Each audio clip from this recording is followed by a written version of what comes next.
Welcome to our channel. Today Bible verse in Tamil.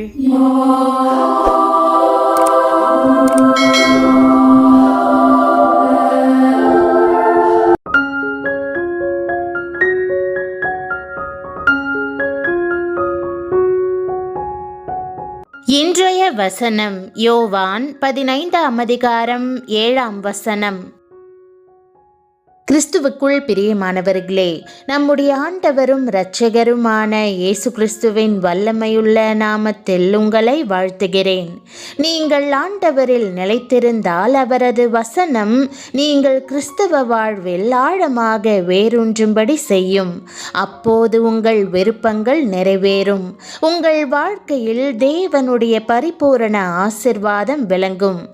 ஆண்டவர் இயேசு கூறியதும் தேவன் கொடுத்ததுமான நீங்கள் என்னிலும் என் வார்த்தைகள் உங்களிலும் நிலைத்திருந்தால் நீங்கள் கேட்டுக்கொள்வதெதுவோ அது உங்களுக்கு செய்யப்படும் என்ற அருமையான வாக்குத்தத்தத்தை இன்றைக்கு தியானிப்போம். இன்று தேவன் நம்மோடு பேசுகிற வார்த்தைகளை கேட்கும்படி நம்முடைய செவியை திறப்போம். முடிவு பரியந்தம் நிலை நிற்பவனே ரட்சிக்கப்படுவான் என்று வேதம் கூறுகிறது. ஒவ்வொரு நாளும் ஜெபத்துடனே வேதத்தை வாசிப்போம். அப்பொழுது முடிவு பரியந்தம் நாம் அவருடைய வார்த்தையில் நிலை நிற்போம். இன்றைய வசனத்தின்படி இயேசு கிறிஸ்துவே அந்த வார்த்தையாய் இருக்கிறார். நாம் வேதத்தில் ஜெபத்துடனே நிலைத்திருந்து ஆண்டவர் கூறுகிற ஒவ்வொரு வார்த்தையையும் கவனமாக கேட்டு அவர் தருகிற ஆசிர்வாதங்களை பெற்றுக்கொள்வோம். இன்றைய வசனம் என்ன போதிக்கிறது என்பதை கருத்தாய் பார்ப்போம்.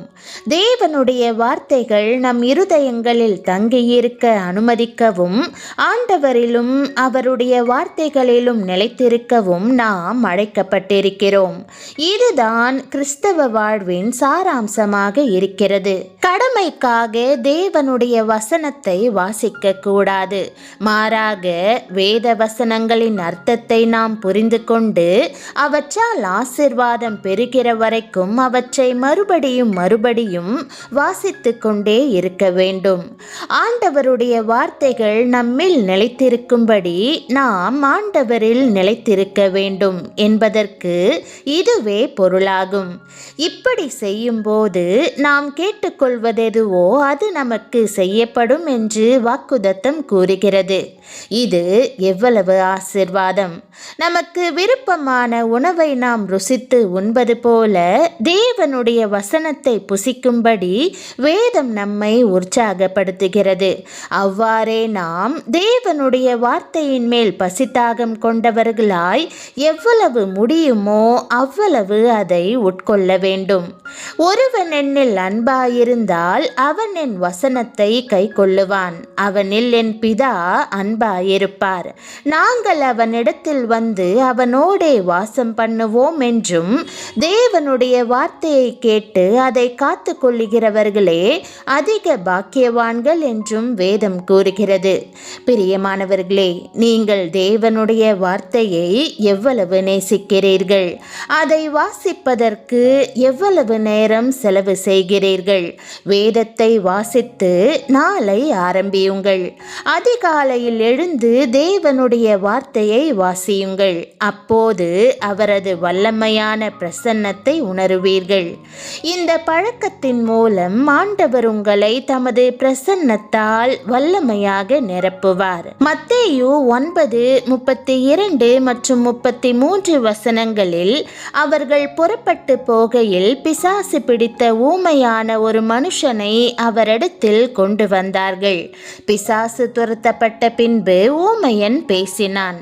ஜனங்கள் ஆச்சரியப்பட்டு இஸ்ரவேலில் இப்படி ஒரு காலம் காணப்படவில்லை என்றார்கள் என்று வாசிக்கிறோம். ஊமையனை பேச வைத்த தேவன் உங்களுக்கும் அற்புதம் செய்வார். ஏனென்றால் கேட்கிறவன் எவனும் பெற்றுக்கொள்ளுகிறான், தேடுகிறவன் கண்டடைகிறான், தட்டுகிறவனுக்கு திறக்கப்படும் என்று வேதம் கூறுகிறது. நாம் ஆண்டவரிடத்தில் கேட்டு அற்புதங்களை பெற்றுக்கொள்ள வேண்டும். இயேசு சகல பட்டணங்களையும் கிராமங்களையும் சுற்றி நடந்து ஜெப ஆலயங்களில் உபதேசித்து ராஜ்யத்தின் சுவிசேஷத்தை பிரசங்கித்து ஜனங்களுக்கு உண்டாயிருந்த சகல வியாதிகளையும் சகல நோய்களையும் நீக்கி அவர்களை சொஸ்தமாக்கினார். இயேசு இன்றும் ஜீவிக்கிறார். இன்றைக்கும் அவர் அற்புதம் செய்கிறார். உங்கள் வாழ்விலும் அவர் செய்கிற அற்புதத்தை காண்பீர்கள். மேலும் அவர் பட்டணங்கள் தோறும் கிராமங்கள் தோறும் பிரயாணம் பண்ணி தேவனுடைய ராஜ்யத்திற்குரிய நற்செய்தியை கூறி பிரசங்கித்து வந்தார் என்று வேதத்தில் வாசிக்கிறோம்.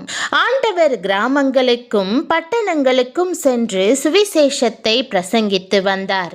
அவரது சீஷர்கள் 12 பேரும் தங்களுடைய பசி பட்டினியையும் பொருட்படுத்தாமல் நகரங்கள் கிராமங்கள் தோறும் சென்று ஜனங்களுடைய நோய்கள் பாவங்கள் மற்றும் பிசாசின் கிரியைகளிலிருந்து விடுவித்தார்கள்.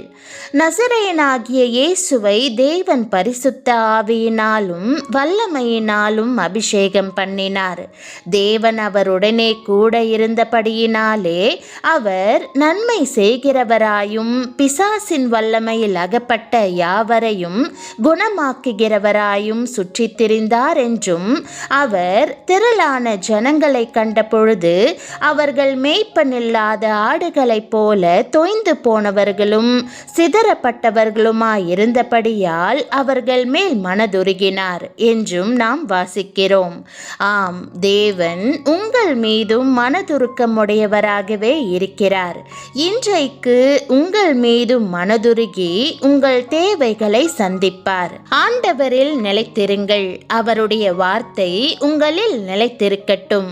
அப்போது நீங்கள் விரும்புவது உங்களுக்கு செய்யப்படும். நீங்கள் ஜெபித்து இன்றைக்கு இந்த ஆசீர்வாதத்தை பெற்றுக்கொள்வீர்களா?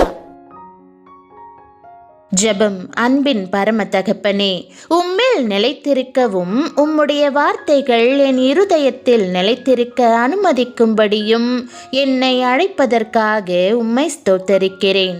உம்மை அதிகமாய் சார்ந்திருக்கவும் கடமைக்காக வசனங்களை வாசிக்காமல் உம்முடைய வசனங்களின் அர்த்தத்தை புரிந்து கொள்ளவும் உதவி செய்யும். ஆவிக்குரிய போஜனமாக தினமும் உம்முடைய வசனத்தை உட்கொள்ளும்படி அதன் மேல் எனக்கு பசி தாகத்தை தந்தருளும். உம்முடைய வசனம் எனக்குள் தங்கி என் எண்ணங்களை விருப்பங்களை செயல்களை வழிநடத்தட்டும். தகப்பனே, உம்முடைய வாக்குதத்தங்களை நான் தியானிக்கும் போது உம்முடைய வல்லமையான பிரசன்னத்தினாலும் தெய்வீக சமாதானத்தினாலும் என்னை நிரப்பியருளும். அதிகாலையில் எழுந்து உம்முடைய முகத்தை தேடி உம்முடைய பரிசுத்த வேதாகமம் தரும் ஞானத்தினால் ஆசீர்வாதம் பெறுவதற்கு எனக்கு போதித்தருளும். நான் உம்மில் நிலைத்திருக்கும் போது உம்முடைய சித்தத்தின்படி என்னுடைய விருப்பங்கள் அருளப்படும் என்ற உறுதி தருவதற்காக உமக்கு நன்றி செலுத்துகிறேன். நீர் அன்பும் இரக்கமும் நிறைந்தவர். நீர் ஒருபோதும் மாறுவதில்லை. இன்று என் வாழ்விலும் ஒரு அற்புதம் செய்தருளும். இயேசுவின் நாமத்தில் ஜெபிக்கிறேன் நல்ல பிதாவே, ஆமேன். தேவனுடைய நாமம் மகிமைப்படுவதாக. ஆமேன்.